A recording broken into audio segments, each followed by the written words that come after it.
اما بعد فاعوذ باللہ من الشیطان الرجیم بسم اللہ الرحمن الرحیم وَأَمَّا بِنِعْمَةِ رَبِّكَ فَحَدِّثْ آمنت باللہ صدق اللہ العظیم۔ ایک بار جھوم کر نبی پاک کی بارگاہ میں درود و سلام پیش کریں، پڑھیں بآواز بلند اللہم صلی علی سیدنا و مولانا محمد وبارک وسلم صلاۃ و سلام علیک یا رسول اللہ، یا نبی اللہ، یا حبیب اللہ۔ نبی کے خلق عظیم تر نے سبھوں کو کلمہ پڑھا کے چھوڑا۔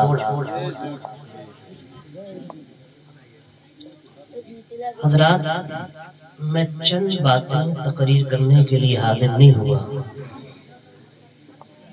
میں ایک آیت مبارکہ کی تشریح اور 2 یا 3 حدیثیں سنا کر میں آپ کے سامنے سے رخصت ہو جاؤں۔ اللہ پاک نے ارشاد فرمایا وَأَمَّا بِنِعْمَةِ رَبِّكَ فَحَدِّثْ، اور تم اپنے رب کی نعمتوں کا شکر ادا کرو، اپنے رب کی نعمتوں کا خوب چرچا کرو۔ اللہ نے اس دنیا میں ہمیں انسان بنا کر بھیجا، دیکھنے کے لیے آنکھیں دیں، بولنے کے لیے زبان دی، پکڑنے کے لیے ہاتھ دیے، چلنے کے لیے پیر دیے، سمجھنے کے لیے دماغ اور دل دیا، سننے کے لیے کان دیے۔ اس کے علاوہ بے شمار نعمتیں اللہ نے ہمیں اور آپ کو عطا فرمائیں، اور جو اس دنیا میں آئے اللہ نے ان کو نعمت کی شکل میں بیوی دی، اور بیوی کی شکل میں نعمت عطا فرمانے کے بعد اللہ نے ان کو اولاد کی نعمت سے بھی نوازا۔ سب سے بڑا نعمتوں میں سے ایک نعمت یہ بھی۔ تو آج علی جناب عزیزم حافظ جنید رضا صاحب کے والد گرامی نے اپنے بیٹے کے حافظ قرآن ہونے کی خوشی میں اس محفل رسول پاک کا انعقاد کر کے اللہ کی رحمت کا خوب چرچا کیا، اور اتنا چرچا کیا ہے علاقے کے جتنے شعراء اور خطبہ تھے سبھی کو بتا، اور سب ایک ہی آواز میں لبیک کہتے ہوئے حاضر ہوئے۔ حافظ قرآن کون ہوتا ہے؟ حافظ قرآن کی شان کیا ہوتی ہے؟ تو آؤ دیکھو، آقا کریم ارشاد فرماتے ہیں کہ حافظ قرآن وہ ہوتا ہے کہ جب بے شک یہ حافظ قرآن اس دنیا میں رہتا ہے تب بھی اس کی سانسوں کے بدلے اللہ اس کے ماں باپ کے نامہ اعمال میں نیکیاں درج فرماتا ہے، اور جب اس دنیا سے چلا جاتا ہے تو میدان محشر میں بھی وہ حافظ قرآن اپنے والدین کے لیے بخشش کا ذریعہ ہے۔ بخاری شریف پڑھ رہا تھا میں، بخاری شریف میں جنگ احد کا واقعہ ہے۔ جنگ احد میں جب 70 صحابہ شہید ہو گئے، آقا کریم صلی اللہ علیہ وسلم نے ارشاد فرمایا اے میرے صحابہ، ان شہید ہونے والے صحابہ میں عالم کون؟ قرآن کا عالم کون ہے؟ قرآن کو سمجھنے والا صحابہ سرکار کی بارگاہ میں قرآن کے عالموں کو پیش کرتے، میرے آقا علیہ السلام قبر کو کھودتے، پہلے عالم کو قبر میں رکھتے، پھر سرکار فرماتے ہیں میرے صحابہ اب بتاؤ قرآن کا حافظ اور قرآن کا قاری کو نشاندہی کریں۔ تو سرکار علیہ السلام کی بارگاہ میں قرآن کا حافظ، قرآن کا قاری لایا جاتا۔ میرے آقا کریم اس عالم دین کے اوپر، اس عالم دین کے بعد اس حافظ قرآن کو قبر میں دفن کرتے۔ یہ ہے حافظ قرآن کی شان، علم کی شان۔ وہیں پر آقا کریم صلی اللہ تعالیٰ علیہ وسلم ارشاد فرماتے ہیں اے لوگوں، جب قرآن کا حافظ، قرآن کا قاری، قرآن کا حافظ جب اس دنیا سے اپنی زندگی کے ایام گزارنے کے بعد چلا جاتا ہے تو قرآن حافظ قرآن کے سینے پر آ جاتا ہے، اور ایک روایت کے اعتبار سے یہ ہے کہ قرآن اس کے سرحانے کھڑا ہو جاتا ہے۔ آقا کریم فرماتے ہیں، نبی پاک فرمانے لگے، حافظ قرآن کو جب نہلا دھلا کر دفنا دیا جاتا ہے، سرکار فرماتے ہیں حافظ قرآن کو نہلا دھلا کر دفنا دیا جاتا ہے، آقا کریم فرماتے ہیں قبر میں اتارنے کے لیے نماز جنازہ ہو جاتی ہے۔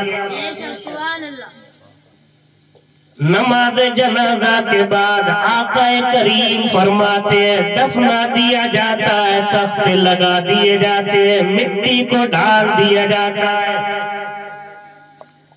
آقا کریم فرماتے ہیں اے لوگوں، اللہ کے قائم کردہ فرشتے منکر نکیر آتے ہیں، حافظ قرآن کو اٹھاتے ہیں، سوالات کرنا چاہتے ہیں، پوچھ تاچھ کرنا چاہتے ہیں، تو حافظ قرآن اور فرشتوں کے درمیان میں قرآن حائل ہو جاتا ہے، قرآن حائل ہو گیا۔ آقا کریم فرماتے ہیں قرآن حائل ہو گیا، قرآن بولتا ہے فرشتوں کیسے آنا ہو گیا؟ اے فرشتوں بولو کیوں آئے ہو؟ فرشتے بولو کس لیے آئے ہو؟ فرشتے بولو کس وجہ سے آئے ہو؟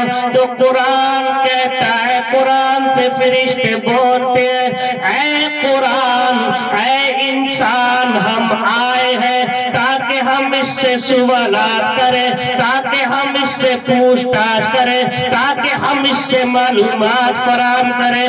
تو قرآن فرشتوں سے کہتا ہے، اے قرآن فرشتوں سے بولتا ہے اے فرشتوں میں اس سے پوچھ تاچھ نہیں کرنے دوں گا، میں اس سے پوچھ تاچھ نہیں کرنے دوں گا، سوالات نہیں کرنے دوں گا۔ آقا کریم فرماتے ہیں قرآن کہتا ہے اے فرشتوں میں اس سے سوالات نہیں کرنے دوں گا۔ فرشتوں سے قرآن جب اتنا کہتا ہے تو فرشتے قرآن سے کہتے ہیں اے قرآن، اے انسان تو یہ تو بتا کہ تو ہے کون جو ہمیں سوال کرنے سے روکتا ہے؟ کون ہے جو ہمیں معلومات فراہم کرنے سے روکتا ہے؟ آقا کریم فرماتے ہیں اے لوگوں، جب قرآن سے فرشتے اتنا کہتے ہیں تو قرآن بولتا ہے اے فرشتوں تم پوچھنا چاہتے ہو کون ہوں؟ اے فرشتوں پوچھنا چاہتے ہو میں کون ہوں؟ تو سن لو میں وہ ہوں کہ اس میں سردیوں کی لمبی لمبی راتوں میں مجھے پڑا، گرمیوں کی لمبی لمبی راتوں میں مجھے پڑا، میں اس میں گرمی دیکھی مجھے یاد کیا، میں اس میں سردی دیکھی مجھے یاد کیا، میں اس میں برسات کا موسم دیکھا مجھے یاد کرتا رہا۔ تو قرآن سے فرشتے بولتے ہیں اے قرآن تو کب تک اس کا ساتھ دیتا رہے گا؟ کب تک اس کا ساتھی بنا رہے گا؟ کب تک اس کا ساتھ دیتا رہے گا؟ کب تک اس کا ساتھی بنا رہے گا؟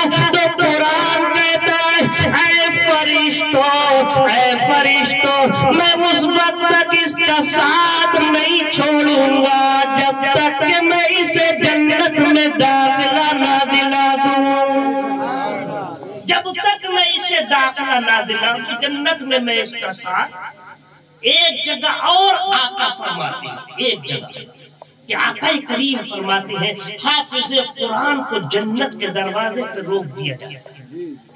حافظ قرآن کو جب جنت کے دروازے پر روکا جائے گا، آقا کریم فرماتے ہیں کہ جیسے ہی حافظ قرآن کو جنت میں جانے سے روکا جائے گا تو حافظ قرآن کی دل کی دھڑکنیں تیز ہو جائے گی،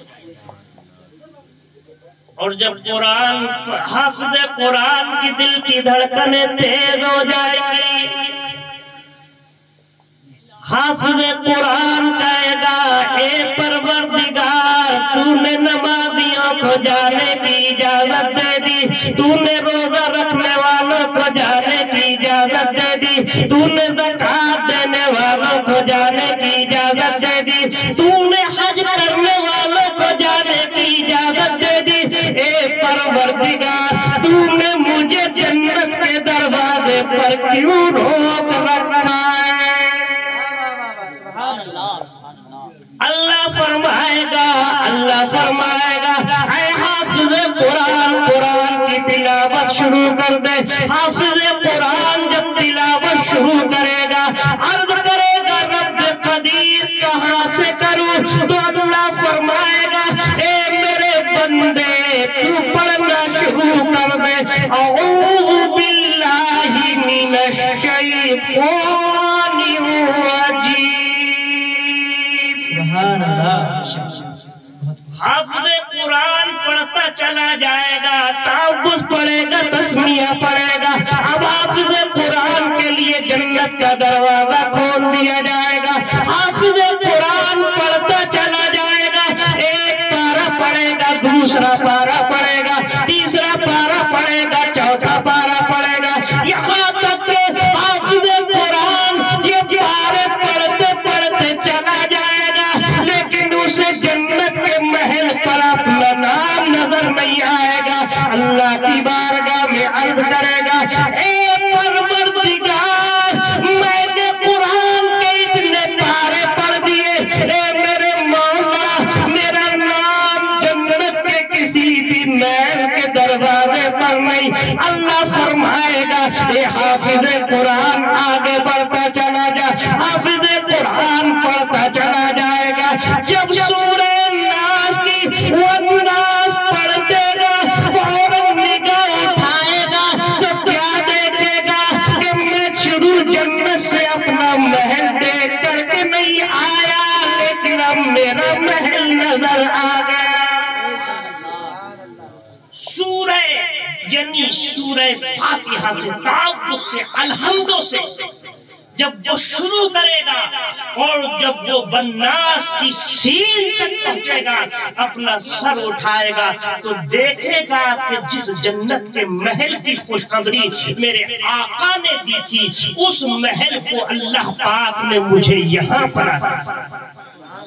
مسلمان یہ حافظ قرآن کی شان ہے۔